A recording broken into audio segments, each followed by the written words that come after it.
Hello everyone, শুভ নববর্ষ সকলকে।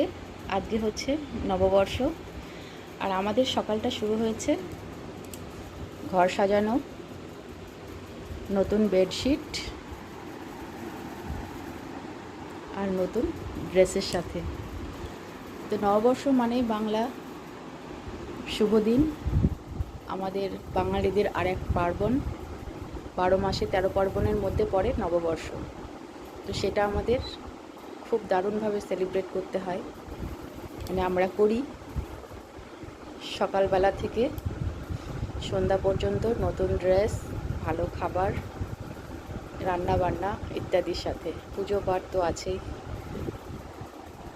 তো সাথে থাকো, দেখতে থাকো আমাদের নববর্ষটা আমরা কিভাবে কাটাই।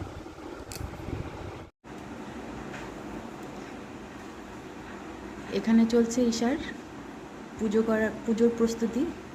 আজকে যেহেতু নববর্ষ, পুজোটা গোপালের ড্রেস, নতুন ড্রেস, আমার গোপুসোনার নতুন ড্রেস, আমার মন্দিরের যেসব ভগবান রয়েছে তাদেরও নতুন ড্রেস।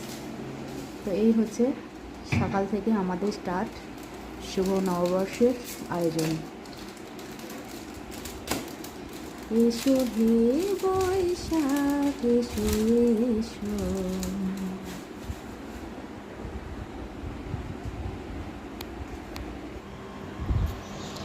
আজকে পয়লা বৈশাখের দিনে আমার মন্দিরের সকল ঠাকুরের জন্য নতুন ড্রেস। এটা আমি প্রতিবারই করে থাকি, যেহেতু আমরাও গোপালের সেবা করছি, আমরা নতুন ড্রেস পরছি, গোপালকে পরাবো না সেটা কখনো হতে পারে না। ওই জন্য গোপালের জন্য প্রত্যেক বছর পয়লা বৈশাখের দিনকে আমরাও নতুন ড্রেস নিয়ে এসে পরাই, এবং গোপালের সাথে সাথে অন্যান্য ভগবান যারা রয়েছেন ওদেরকেও নতুন ড্রেস পরানো হয়। তো সেটা দেখো হয়ে গেছে, গোপাল সুন্দর করে সেজে উঠেছে। গোপালকে যেভাবে সাজানো হয় সেভাবে সুন্দর সাজিয়েছি। তো এইবার হবে মন্দিরের পুজো। পয়লা বৈশাখ উপলক্ষে কিছু আমাদের নিয়ম আছে, সেইগুলো করতে হবে। তো পুজো স্টার্ট করে দিয়েছি। বড়মার মন্দিরে পুজো দিতে গিয়ে বড়মার একটা পিকচার এনেছি, সেইটাই ঠাকুর ঘরে রাখা হয়েছে। বড়মার সামনে লাল জবা ফুল দিতে হয়, সেইটাই দিয়ে বড়মাকে পূজা করা হচ্ছে। এরপরে আরও কিছু নিয়ম আছে, সেইগুলো এবার সম্পূর্ণ করব।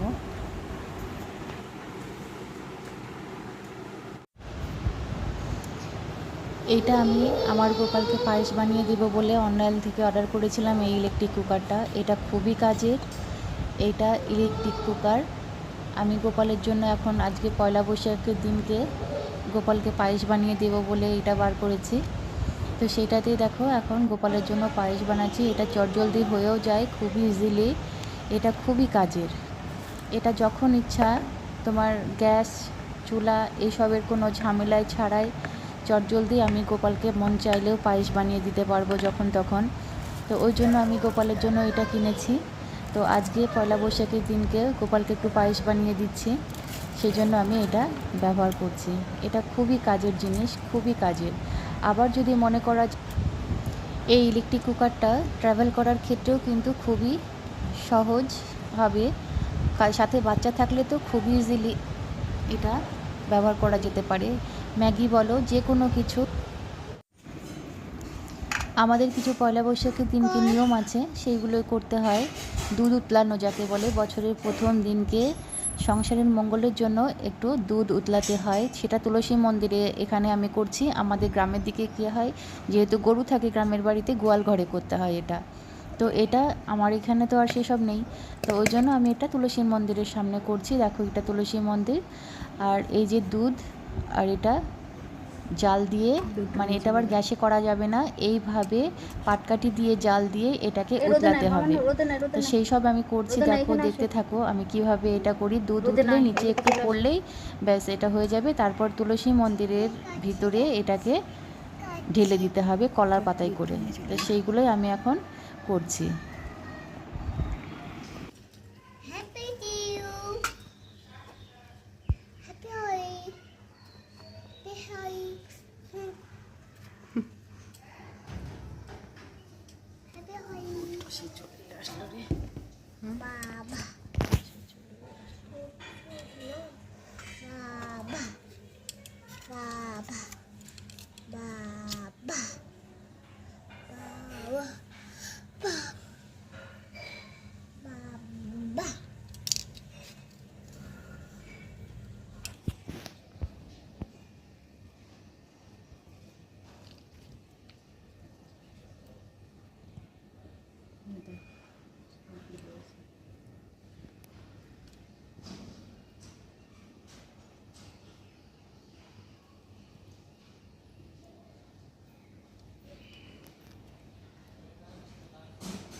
পয়লা বৈশাখের দিনকে নানান রকমের রান্নাবান্না, নানান আয়োজন থাকে, কিন্তু পয়লা বৈশাখে আমাদের চিকেন বা মাটন কিছুই হয় না, যেহেতু মাছটা শুভ তাই মাছটা বানাই।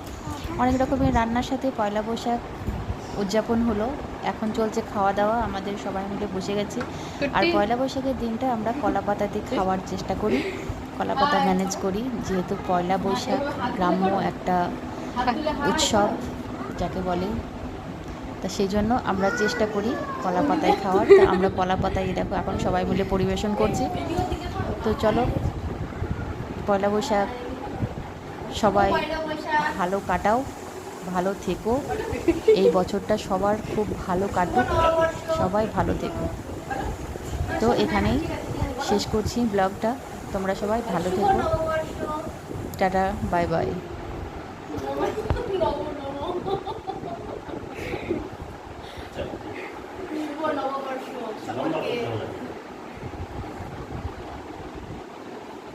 এর আগের বছরের আগের বছরে তো না, তার আগের বছর না, গোপালের মতন ছোট্ট ওখানে